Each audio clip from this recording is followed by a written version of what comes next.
Kung ang hanap nyo ay worth 500 pesos na eyeglass frames pero quality at napakaganda, tara, samahan nyo ako. Hi guys, Rara PH nagbabalik. For today's vlog, bala ko nang magpagawa ng eyeglass natin dahil nasira na yung gamit kong pang daily na eyeglass. Ever since, sa may Carriedo Quiapo na talaga ako nagpapagawa ng eyeglass natin at talagang subok ko na dito. Nakilalang bilihan din o pagawaan talaga ng eyeglass. Pag galing Rizal Avenue, corner Recto Avenue, tapat ng McDo, diretsuhin lang at after ng G. Puyat Street, lagpasan nyo pang isang kanto at matatagpuan nyo ng Emerald Circle dito sa may Avenida.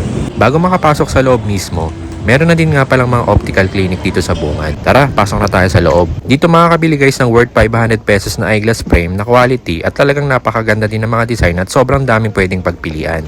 Take note guys, eyeglass frames lang mabibili dito sa looban. Hindi pa kasama yung lens na may grado. Sari-sari talaga ang meron dito. Unahin na natin yung sa pang mga chikitings na may hirapan kang pumili sa sobrang daming klase ng pagpipilian. Ang cute, diba? At dahil malapit na ang summer, bagay na bagay itong mga sunglasses sa panahon ngayon. Ayan guys, ang gaganda. At ito talagang pakay nating bilhin. Yung mga usong-uso at fashionable na eyeglass frame. Lakas talaga ng dating kapag black frame lang with rounded corners na hindi talaga mawawala din sa uso. Korean look ang dating. Ganda nito guys. Tingnan nyo naman tong metallic o stainless yung pinaka-frame niya. Ang elegante at mamahalin ng datingan. Ito pa yung isa. Sunod naman is itong transparent o crystal frame na color black.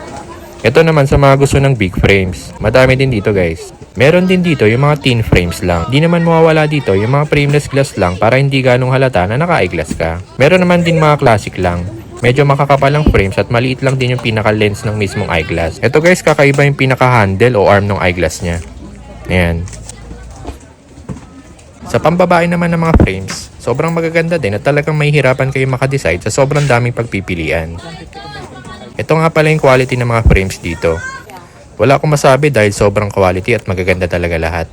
Kaya kung napanood mo to, sign mo na para pumunta at bumili dito ng eyeglass frames. Hanggang dito na lang guys. Wala pala akong nabili dahil may hinahanap pa talaga akong color at shape ng frame na babagay talaga sa atin. At abangan na lang sa susunod na vlog kapag meron na tayong napili. Hanggang sa susunod ulit na upload. Thanks guys!